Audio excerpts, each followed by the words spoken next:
CPI जिंदाबाद, Bharat communist party వర్ధిల్లాలి, Bharat communist party వర్ధిల్లాలి, ఇల్లు లేని వాళ్ళకు ఖచ్చితంగా న్యాయం జరగాలి జరగాలి।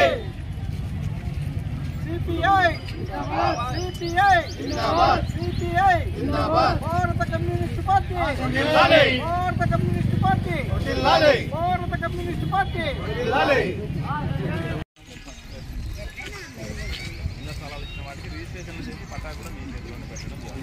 దయచేసి అంటే ఈ టైప్ ఆఫ్ గ్యాదరింగ్ కరెక్ట్ కాదు। ఏ విలేజ్కి సంబంధించిన సమస్యను ఆ విలేజ్ విఆర్ఓ ద్వారానే అప్లై చేసి చేస్తాం, ఓకేనా? మ్యాక్సిమం ప్రయత్నం చేస్తాం భూమి, అర్థమైందా?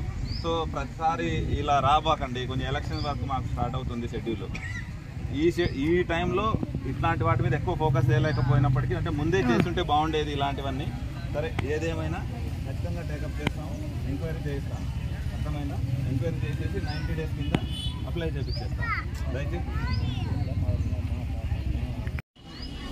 వైఎస్ఆర్ జగనన్న కాలనీలని కట్టిస్తుంది, గృహ నిర్మాణం చాలా అడ్వాన్స్ స్టేజ్లో స్కీమ్స్ రీసెంట్గానే ఇంతకుముందు మనకు ఈ కొద్ది ఇళ్ల స్థలాల కోసం వచ్చినటువంటి పేద ప్రజలకు కార్మికులకు అందరికీ కూడా సిపిఐ భారత కమ్యూనిస్ట్ పార్టీ తరఫున పేరు పేరున మీకు అందరికీ ధన్యవాదాలు। అట్లాగే మనకి గత వారం రోజుల నుండి భారత కమ్యూనిస్ట్ పార్టీ ఆధ్వర్యంలో ఈ ఇళ్ల స్థలాల గురించి ఇల్లు లేని పేద ప్రజలతో ఆలూరు దగ్గర 1 ఎకరన్నర బంజరు భూమి ఉంటే అక్కడ గుడిసెలేయడం జరిగింది। అక్కడ ఏం జరిగిందంటే ఆలూరు ఉండే వైసీపీ నాయకులు అక్కడ మేము గుడిసెలేసి ఇంటికి వచ్చిన తర్వాత 3 రోజుల తర్వాత గుడిసెలు కాల్చి ఆ గుడిసెలను దొబ్బేయడం జరిగింది। అక్కడ ఉండే వైసీపీ నాయకులు ఏమంటున్నారంటే, ఆలూరులో ఉండే వైసీపీ నాయకులు మా ఊర్లో ఎస్సీలు ఉన్నారు, మీరు తాడపత్రి నుండి వచ్చి ఎట్లేస్తారని చెప్పి కొన్ని ఫోన్ కాల్స్ రకరకాలుగా బెదిరింపులు చేశారు।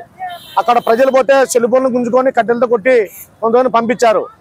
మేము కొద్దిగా లేటుగా పోయాం, మళ్ళీ జనాన్ని వేసుకుని అదే స్థలంలోకి వెళ్ళిపోతూ ఉంటే తాలూకా షేయ్ గారు సద్దల దగ్గర ఆపేసి మమ్మల్ని రిటర్న్ తోలుకొని ఎంఆర్ ఆఫీస్ దగ్గర రాండి, మీరు మీకు నిజంగా పేదవాళ్ళు ఉంటేనా నేను కూడా మాట్లాడతా అని చెప్పి సార్ దగ్గరికి వచ్చి ఇక్కడ ధర్నా చేసి, ఆ రోజు కూడా ఆయన ఏమన్నాడంటే, నిజంగా పేదవాళ్ళు ఉంటే మీరు అర్జీ రూపంలో ఇవ్వండి, నేను సాయం చేస్తా ఖచ్చితంగా అని చెప్పి మన తహసీల్దార్ గారు ఆంజనేయులు సార్ గారు మాట్లాడడం జరిగిన రోజు।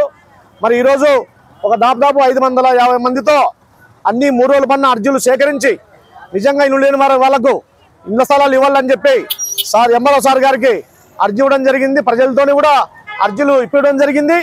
ఆయన కూడా ఖచ్చితంగా సచివాలయాలకు పంపించి ఈ అర్జీలన్నీ విఆర్ఓలను పెట్టి వెరిఫై చేసి ఖచ్చితంగా నిజంగా ఎలిజిబుల్ అయితే కనుక ఏదో ఒక చోట ల్యాండ్ చూసి ఖచ్చితంగా న్యాయం చేస్తామని చెప్పి ఆయన హామీ ఇవ్వడం జరిగినది కూడా ఈరోజు।